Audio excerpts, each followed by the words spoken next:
I'm Robert Kane. When I walked into the pre-wedding party for my wife's sister, Emily, alone, they whispered behind half-filled wine glasses. The desk-jockey husband who bores Laura. So dull. Laura's mother just smiled, as if agreeing. Her father asked why I even bothered showing up, and Laura. She laughed loudly, loud enough for the whole garden to hear. But what none of them knew was who I was walking in as. The valet approached, hesitating as he glanced at the guest list. He squinted, checked again, then looked at me. "Your name, sir?" he asked, voice cautious. "Robert Kane," I replied, offering a slight smile. He flipped through the list, slower this time. "I don't see you on the list, sir." "Of course," I said, stepping out of the car, adjusting the pen in my jacket pocket. "I'm here for my wife, Laura, the bride's sister." "That's enough," faltered, but waved me through. I walked down the gravel path, leather shoes silent on stone, with no one to greet me, no familiar embrace, just the clink of cutlery and soft jazz drifting from the garden. The garden unfolded like a page from a high society magazine. Tables draped in white linen, warm string lights hung over perfectly trimmed shrubs. The air buzzed with champagne laughter, but none of it was for me. Laura stood near the center, radiant, every eye drawn to her. The groom's family surrounded her, laughing, shaking hands. When her gaze met mine, she looked through me, as if I were a mirage of light. I paused a few steps away. Before diving into the story, comment where you're watching from, and don't forget to subscribe so you never miss the latest video. Laura, glowing in a pearl silk dress, was telling some story, making the group around her burst into laughter. Emily, the bride-to-be, stood beside her, shimmering in a green silk gown under the lights, her hand gently squeezing a friend of the groom, Jane. They were the heart of the party, and I, as always, was the outsider. I tried to approach the buffet table, thinking a plate of food might make me seem less out of place. But Henry, Laura's father, stopped me with a cold stare. "Robert, can you check the guest list with the staff?" he said, his tone more command than request. "We're a bit tangled with late arrivals." I nodded, though my chest stung. I was Laura's husband, but to him I was no different from an event worker. I headed to the reception table, where a young staff member fumbled with the list. He thanked me, but his eyes skimmed over me like I was a passerby. When I returned to the garden, I caught Catherine, Laura's mother, watching me from afar. She pursed her lips, then turned to whisper to Margaret, Laura's aunt. "He's carrying that pen again," Margaret said, loud enough for nearby guests to turn. "As if it's some family heirloom. So boring." A sharp, cold laugh followed. I stood still, hand gripping my water glass, trying not to let the hurt "He's the one who turned down that promotion in New York, right?" A woman I didn't know, standing by Margaret, chimed in. Laura said, "He's scared of risks. Some men forget what women want."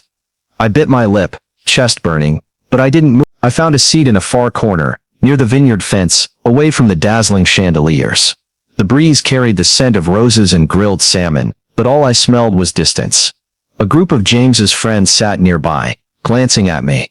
One whispered, then a light but cutting laugh broke out. "That's Laura's husband?" a young man said, not bothering to lower his voice. "He looks so dull, too much paperwork, not enough charisma." A woman added, her tone mocking. A young girl, maybe James's cousin, giggled. "Maybe we should move him to the accounting table." I sipped my water, feeling the chill of the glass seep into my hand while a heat simmered inside me. Even the waitstaff looked at me like I didn't belong. I asked for a napkin. The waiter nodded, then vanished into the crowd, never returning. I sat up straighter, smiling as if nothing touched me. I'd learned to do that in boardrooms, when they called me the accountant, and ignored my ideas until they saw my title. But here, among my wife's family, the mockery hurt more, because it came from people I once called home. I remembered an evening 2 years ago, at a family party at Henry and Catherine's house. I just finished a major financial project, quietly saving an investment fund from collapse, through an anonymous consulting firm. I didn't tell anyone, knowing Laura wouldn't. But when I tried to share a bit about my work, Laura cut me off. "You and your numbers," she said, making the table laugh. "James is different. He built a company from scratch." I forced a smile, but that night I drove home alone, watching San Francisco's lights through the windshield, wondering if I was living wrong. A week later, Laura texted me, "You'll regret choosing work over family." She never brought it up again, but her look tonight, standing by Emily, said she hadn't forgotten. I watched her, radiant in the crowd, and wondered if she ever saw me beyond the role of the boring husband. The pen in my pocket felt heavier, as if reminding me I didn't need to shout to prove my worth. But when Margaret's gaze swept over me again, with a mocking smile, I knew tonight wouldn't be easy. I took another sip of water, trying to keep my composure. But then Laura's group laughed again, sharper as if they meant for me to hear. "Does he ever do anything interesting?" Emily said, loud enough for others to turn. "Probably not, with that pen," Margaret added, making the group. I stood there, feeling the garden tilt toward me, not to welcome, but to judge. I bit my lip, hand gripping the pen in my pocket, feeling its cool metal. I'd learned to endure mockery, but here among those I once considered family, each word cut like a knife. I watched Laura glowing beside Emily under the chandeliers, and let my mind drift to the years gone by, the sacrifices I thought were worth it. 15 years of marriage to Laura weren't a fairy tale, but I tried to make it a lasting story. I recalled an evening 5 years ago, in our small San Francisco apartment. I just received a job offer from a major financial firm in London. A chance to lead an international project, a career turning point. But Laura back then held my hand, her eyes full of worry. "Family is everything, Robert," she said. "If you go, what happens to us? I need you here, near Mom, near Emily." I believed her. I turned down the offer, stayed in California, though it meant missing a chance I knew wouldn't come again. Laura thanked me, once, but then she changed. Or maybe I was the one who realized she never truly saw me. I also remembered the times I quietly helped her family. When Emily opened a clothing store in Sonoma, she struggled with the financial plan. I spent weeks, late nights after work, revising her balance sheets, ensuring she didn't lose her bank loan. Emily never thanked me, just said offhand, "Thanks, Robert, but I think I could have managed." When I told Laura, she shrugged. "That's your thing, right? Papers, numbers." I forced a smile, but inside, I felt myself fading bit by bit. But what hurt most was a project I did 3 years ago. A major investment fund, Carver Global, faced collapse due to mismanagement and internal fraud. I was hired through an anonymous consulting firm to analyze financial data and devise a rescue strategy. I worked day and night, sifting through thousands of reports, finding the gaps, and proposing a restructuring plan. When it was done, the fund was saved, but I refused all credit. I didn't want Laura or her family thinking I was boasting, because I knew what they'd say. Robert and his numbers. I asked only one thing from the consulting firm: do something good with the money. They did, and I thought the story ended there. Then the party's rhythm shifted. Footsteps sounded on the gravel behind me. Slow, deliberate. The crowd parted slightly, as if making way for a presence that needed no introduction. I looked up, and that's when I saw him. A man in a steel gray suit, silver hair, walking with quiet authority. Edward Carver, the billionaire uncle of the groom. James. Everyone recognized him instantly. No one dared approach. He paused in the garden's center, his gaze sweeping the crowd, then locking on me. Without hesitation, he walked toward my table, not once looking back. Every eye in the garden followed him. From the waitstaff to the guests in silk gowns and tailored suits. He stopped beside my chair. For a moment, he said nothing. Then slowly, deliberately, he bowed, a formal, unhurried bow, as if I were the only person in this garden. I stopped breathing, not out of fear, but because I wasn't sure if I should move, as if moving would disrupt this strange moment. After the bow, the air around us seemed to fold in. The lively chatter faltered, hesitated, then stopped entirely. A clatter of cutlery, hitting the ground, sounded somewhere to my left, sharp, startling in the silence. Laura, standing near Emily, her smile froze on her lips, like a mask she forgot to remove. Emily, the bride-to-be, blinked rapidly, her hand gripping her champagne glass tightly. Henry, Laura's father, stood near the buffet, his whiskey glass halted midair. Catherine, her mother, reached for her purse, a familiar gesture. I knew she was texting, probably asking what was happening. Then Mr. Carver spoke. "Mr. Robert Kane," he said, his voice deep and clear, ringing through the garden like a bell in a silent hall. "It's an honor." He pulled out the empty chair beside me, and sat down. No permission needed. Just a few seconds, but it felt like the entire garden tilted, champagne sloshing in guests' hands, faces turning toward us, some discreet, some not. A friend of Emily's, standing near the dessert table, whispered something too loudly, then coughed harshly, pretending to choke. Margaret, Laura's aunt, cleared her throat softly, trying to mask her unease. Laura began her speech from behind us, her voice usually honey-sweet, but this time it faltered at the first sentence. "Ladies and gentlemen, Thank you for joining us on this special, very special occasion. Her voice cracked, just slightly, but enough for me to notice. Mr. Carver leaned toward me, not close, just enough for me to know it was intentional. I hope this isn't too abrupt, he said, his tone even, like casual conversation. But seeing you sitting here alone didn't sit right with me. I gripped my water glass, trying to keep my voice neutral. I'm used to it, I replied, almost a whisper.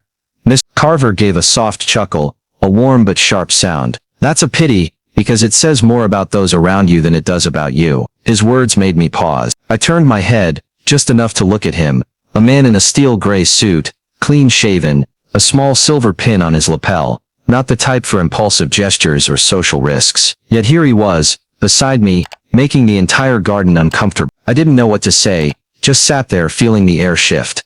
The party began moving indoors soon after. Staff called guests to the dining area, but we stayed seated a few minutes longer as others passed by.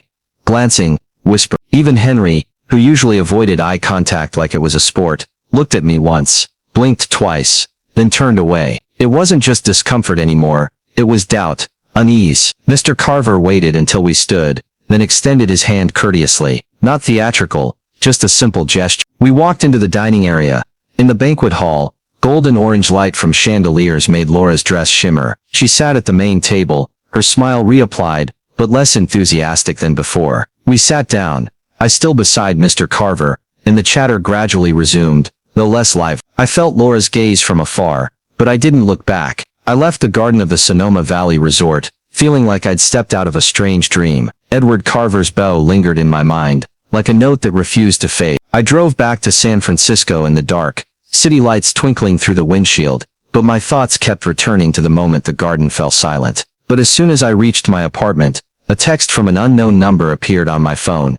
Meet me at the office, 9 a.m. tomorrow. Carver. No explanation, no signature. I stood in the dark living room, staring at the screen, wondering what I was stepping into. The next morning, I arrived early, despite a light rain dampening my coat. Mr. Carver's office was on the 48th floor of a glass tower in downtown San Francisco, with a marble lobby and a fractured glass sculpture glinting under dim light. The air was still, as if the building knew how to keep quiet. The receptionist stood before I could approach. Mr. Robert Kane, she said, voice soft.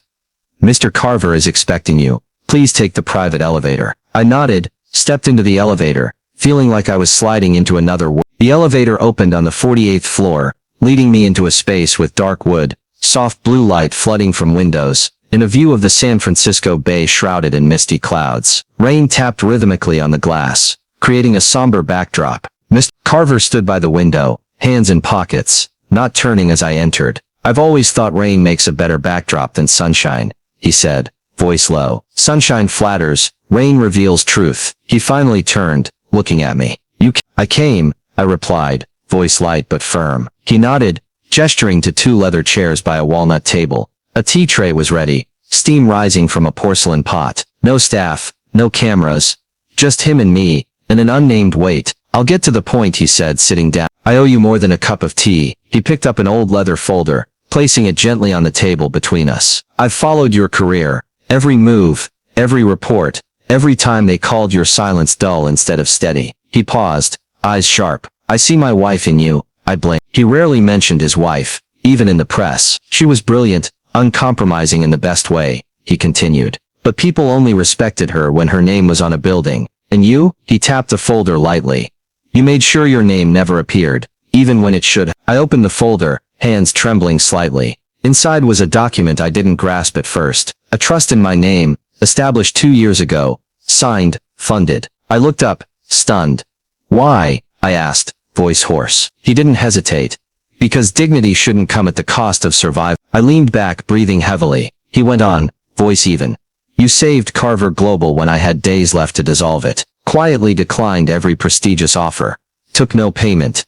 You said, do something good with it. I did, and I waited. Waited for what? I asked. Though it felt like the answer was rising like a tide.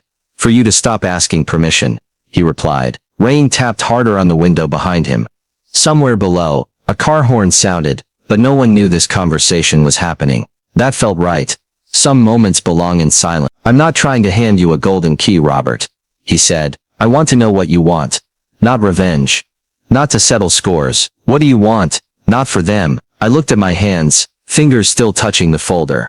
When I spoke, my voice was low and steady. I want them to see me, really see me without me having to scream to be heard. He smiled. Not polite, but the smile of someone recognizing themselves in another. Good, he said. Then don't scream. Make them lean in to listen. His words hung in the air, not just advice, but permission I'd never dared ask for. Yet waited years to hear, and then like a door pushed open, a memory flooded back. It was the night I presented my first financial project. An investment model I'd built over a year. At a family dinner I shared it excitedly, only to hear Henry scoff. Sounds ambitious, but a bit far-fetched. Laura sipped wine, adding no one wants a man who's all papers unless he's quiet and gets it done. I forced a smile, but that night I declined a speaking offer in New York. Because Catherine said it'd make me seem too busy for family. I chose them, time and again, and they chose to forget me. Mr. Carver poured more tea, his movements slow, deliberate. There's a formal dinner next Saturday, he said, full of loud people who understand the power of quiet. I'd be honored if you joined as my guest. I looked up quickly. That dinner coincided with Emily's wedding. I said nothing, but he saw it on my face. He didn't. I stood, folded the folder carefully, tucked it into my pocket. He walked me to the elevator, not as a billionaire or benefactor, but as someone who'd been underestimated, and with that alone, silence became a choice, not a scent. I stood before the bathroom mirror in my apartment, adjusting my tie, hand brushing the pen in my jacket pocket. After meeting Edward Carver this morning, his words echoed, make them lean in to listen. The leather folder with the trust sat on the dining table, unopened, like an unanswered question. But today was Emily's wedding, and though my name wasn't on the seating list, I knew I had to go, not to prove anything to Laura, or her family, but to keep a promise to myself. Show up with dignity, leave without making a scene. I drove to the Sonoma Valley resort, afternoon sunlight glinting off the vineyard. The wedding was held in another garden, with white tents, pale roses and chairs aligned like a perfect painting. I parked far from the valet circle, clutching a small velvet box, a gift I'd prepared for Emily months ago. I stepped out in a gray suit, leather shoes. The air carried the damp scent of lavender and extravagance. I adjusted the velvet box in my hand, and entered the garden. Soft violin music played, blending with the chatter of guests in silk gowns and tailored suits. I heard my name, just a whisper. Didn't expect him to show, a young man in the crowd muttered to someone beside him. I smiled, a smile like armor.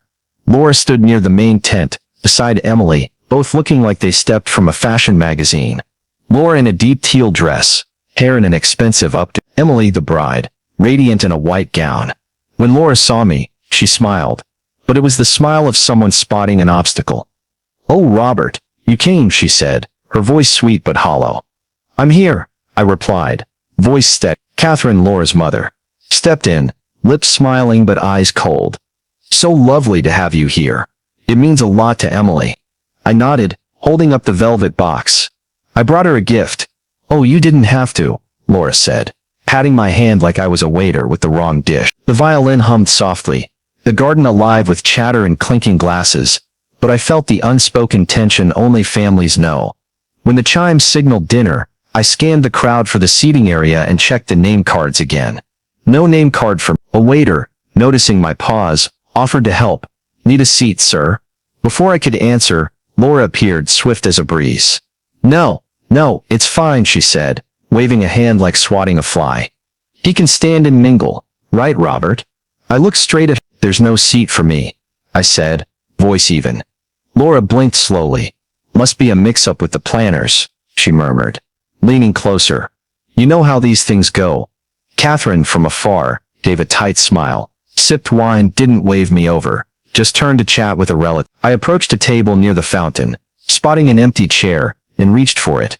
An older woman with silver hair and pearl earrings stepped forward. Oh, that seat's for the photographer, she said, placing a hand on the chairs. Laura's voice rang out from afar, like a silk-wrapped blade. He's used to standing alone, isn't he, Robert? A ripple of light laughter spread. I didn't look at her.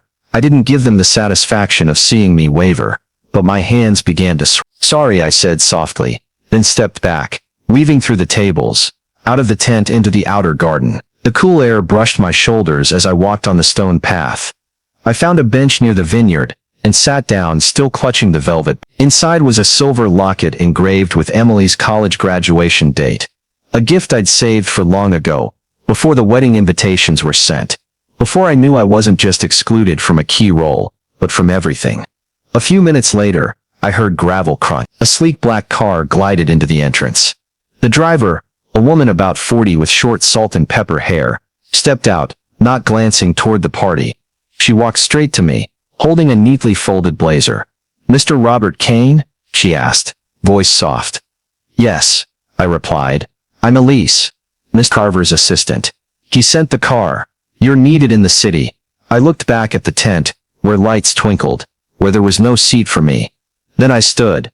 The car door closed with a soft click, and the Sonoma Valley garden faded in the rearview mirror, as city lights drew me forward. After leaving Emily's wedding last night, I didn't sleep.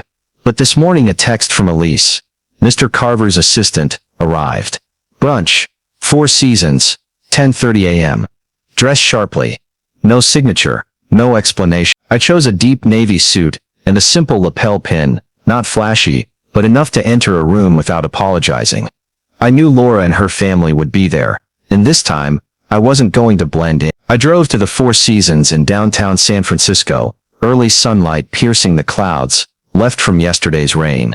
The city was quiet, only distant church bells echoed. I handed my keys to the valet, stepped through the marble lobby, feeling a fleeting glance from a waiter. His smile seemed prearranged.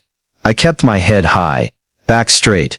Years of being underestimated taught me one thing: the power of walking in like you already belong. As I stepped onto the Four Seasons terrace, a light breeze stirred my suit jacket. A long table draped in white linen stretched across the space, with neatly folded napkins, sparkling crystal glasses, and a view of San Francisco's skyline bowing to the sea. Everyone was seated, nearly all, except one empty chair at the center. They noticed me immediately. Conversation stalled. Forks paused mid-air. Laura, 2 seats away, froze when she saw me, her hand gripping her champagne glass. Catherine, beside her, forced a smile, as if at a funeral, not a brunch. Henry, Laura's father, lowered his head, as if studying the table's wood grain was the day's most pressing task. I approached, and then I saw the empty chair, upholstered in leather, a crisp white napkin folded, and before it a silver nameplate engraved, "Mr. Robert Kane, Chief Strategy Officer." My breath caught, not from hesitation, but from the weight of a lifetime, as the spare, the outsider, now placed at the center. I paused by the chair, not to linger, but to feel this moment.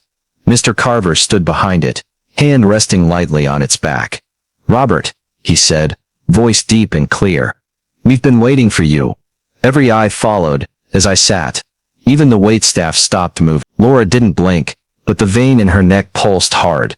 Mr. Carver raised his glass, clearing his throat. "Thank you all for coming," he began. "This brunch is officially to celebrate the newlyweds." He glanced at Emily and James, both forcing smiles. "But unofficially, it's about something else." He turned to me. "Over the years, I've seen leaders emerge from expected places. Elite schools, flashy portfolios, but sometimes, if you're lucky, you find a leader who doesn't announce themselves, who listens more than speaks, who shows up even when pushed aside." He pointed to the nameplate. "This week, I appointed Mr. Robert Kane as Chief Strategy Officer of Carver Global, with full decision-making authority, global scope, and my direct support. Because leadership isn't inherent, it's revealed." A wave of polite applause swept the table, but not from Laura's family. Catherine stared at her wine as if it could save her. Henry glanced at Laura, then lowered his head. Emily sat rigid, James whispering something in her ear, but her jaw clenched. Miss Carver raised his glass again. To clarity and to claiming one's seat, glasses clinked. I sipped my coffee, letting the moment settle. Someone leaned toward me from the right. Laura's brother, Michael, always neutral. He didn't look at me, just muttered, barely audible. "You just made lifelong enemies." I smiled politely, then reached into my pocket, touching the leather envelope I'd brought since morning. It felt heavier, as if holding a future I hadn't dared open. Most plates were cleared. Staff moved silently, refilling coffee, bringing fresh fruit no one touched. Sunlight streamed through the terrace's glass roof, glinting off tiny dust motes on the linen, like spotlighting the main stage. I placed the envelope beside my coffee, Unheard. Michael glanced at it instantly. Eyebrow raised, not curious but wary. Catherine, across, kept her gaze fixed on her folded hands, as if willing herself invisible. Laura exhaled sharply, muttering something, maybe, here we go again, but Mr. Carver was, he recognized the seal on the envelope, identical to those on Carver Global's confidential documents. He set his champagne down, folded his napkin, precisely, and nodded slightly at me. Not permission, but acknowledgement. I opened the envelope, slid the first paper across the table to him. He didn't touch it at first, just scanned a few lines. Then the corner of his mouth twitched, not quite a smile, but certainty. The ink's dry, I said, meeting his eyes. He turned to James, who blinked, confused, then leaned into. James's face lit up in stages. Confusion, then understanding, then quiet respect. Wait, you're the lead investor? I nodded, effective immediately. I'm assuming the chairmanship of the board for Carver Green and the Carver Ridge Initiative. Full authority has been transferred. A murmur spread across the table. Catherine's trembling hand brushed her water glass, making it ripple. Henry let out a dry laugh, almost involuntary. This can't be serious. Very serious, Mr. Carver said, not looking at him. And very Laura set her fork down slowly, forcing a smile, but her eyes didn't. You always wanted to ruin me, didn't you? She said, voice bitter. You couldn't stand seeing me happy.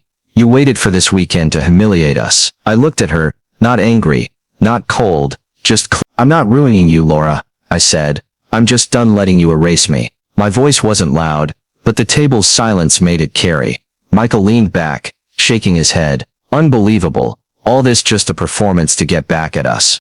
No, I said softly. This isn't a performance. This is reclamation. I folded the empty envelope, tucked it into my pocket, and pushed my chair back with calm finality. I turned to Mr. Carver. Thank you for this opportunity, I said, extending my hand. He shook it firmly. No, thank you for your vision and restraint. I've never seen anyone walk through fire so quietly. I nodded, then turned away. I didn't glance back at Laura, Emily, or Henry, and Catherine's expressions. They could process it however they wanted. That chapter was closed. As I passed the terrace's edge, a single clap sounded. From one person, I glanced over. An older woman, silver hair, velvet shawl. Mrs. Helen, an old family friend. Her eyes met mine, nodding slightly. Not pity but understanding. I gave a faint smile, then kept walking. The elevator doors closed behind me, and I exhaled, for the first time that day, feeling lighter. I sat on the couch in my dark apartment, the navy suit still on, like an unanswered question. My leather shoes lay scattered near the door. The tea I'd brewed had gone cold beside a flickering candle. The leather envelope from Edward Carver sat on the dining table, its gold seal glinting under faint light. I'd brought it back from the Four Seasons brunch, but hadn't dared open it. Inside the envelope, I found a handwritten letter, the ink slightly smudged at the corner, as if Carver had written it hastily, with resolve. I held it, as if it might catch fire. Robert, it began. I still remember first reading your report for Carver Global. Not just numbers, not just logic, but heart. Laura mimics your confidence, but she never grasped your courage. People like me, who've seen industries rise and fall, we know the difference. You didn't just offer a plan, you built a future. You're not a disgrace, you're a treasure yet to be claimed. Change that. Legal documents. I blinked. Appointment, Mr. Robert Kane. Role, Chief Strategy Officer, Carver Global. Effective immediately. Full executive authority. 7-figure compensation. Unlimited project scope. I read it twice. This wasn't just fame. This was power. Power far beyond the hollow titles.